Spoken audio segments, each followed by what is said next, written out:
সালমান শাহ মানেই মনে হয় যে এখনো বেঁচে আছে, জীবিত। ও সেই চঞ্চল, সেই সরল, আমার সেই ছোট্টবেলার বন্ধু, বড়বেলার কাজের সাথী। কি কারণ মৌসুমী কি তার মাকে নিয়ে আমার কাছে আসতে পারতো না? একান্ত উচিত ছিল না? আমার ছেলেটা মারা গেছে, তোর নায়ক, তুমি আসলে কি ফেসে যাইতে?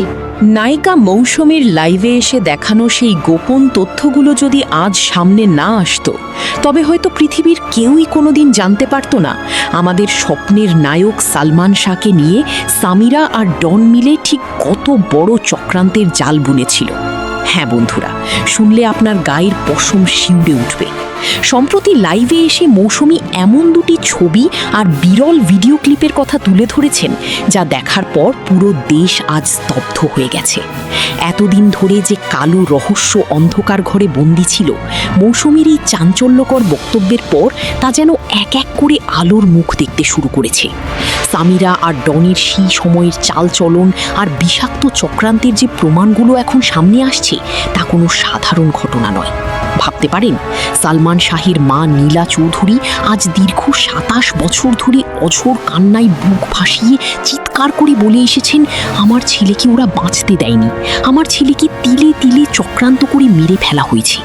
কিন্তু আফসোস, এক অসহায় মায়ের সেই বুক ফাটা আকুতি সেদিন এই সমাজ বিশ্বাস করতে চায়নি।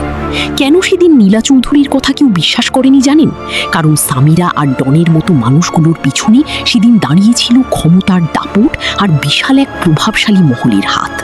ক্ষমতার অন্ধ দাপটে চাপা পড়ে গিয়েছিল এক মায়ের চোখের পানি আর কোটি কোটি ভক্তের প্রিয় নায়কের অকাল মৃত্যুর আসল সত্য।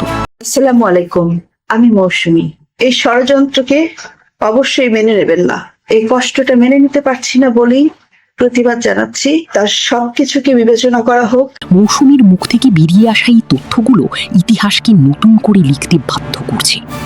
তো সালমান শাহ ছবি আমি অনেক দেখতাম, সালমান শাহ ছবি আমার অনেক ভালো লাগতো। তো সালমান শাহ এত জনপ্রিয় ছিল যে দর্শক এক নজরে তাকে মুগ্ধ হয়ে গিয়েছিল। যে কেউ সিনেমা হলে ঢুকতেই যদি সালমান শাহর কথা শুনতো যে সালমান শাহ ছবি সিনেমা হলে চলতেছে, তখন তো কোনো যাতায়াত গাড়ি ঘোড়া কিচ্ছু তখন তো ছিল না, সবাই হেঁটে যাতায়াত করতো। তখন সবাই হেঁটে হেঁটে, অনেক দূর সিনেমা হল ছিল, অনেক দূর সিনেমা হল থেকে হেঁটে হেঁটে সবাই তারই সিনেমা দেখতে যেত।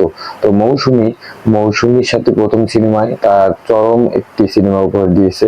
ওই সিনেমাতে প্রচন্ড হিট হয়েছিল সিনেমাটি। তারপরে কিয়ামত থেকে কিয়ামত শুরু করেন, এমন করতে করতে আমাদের প্রিয় নায়ক সালমান শাহ অনেক ফ্যান হয়ে গেছে। ফ্যান হয়ে যাওয়ার পরে আমার মনে হয় ফ্যান যখন হয়ে গেছে, তখন কথায় আছে না যে শত্রু যখন মানুষ উঠে দাঁড়ায় তখন শত্রু পাত ছাড়ে না। সেইটাই আমাদের সালমান শাহর জীবনে হয়েছে।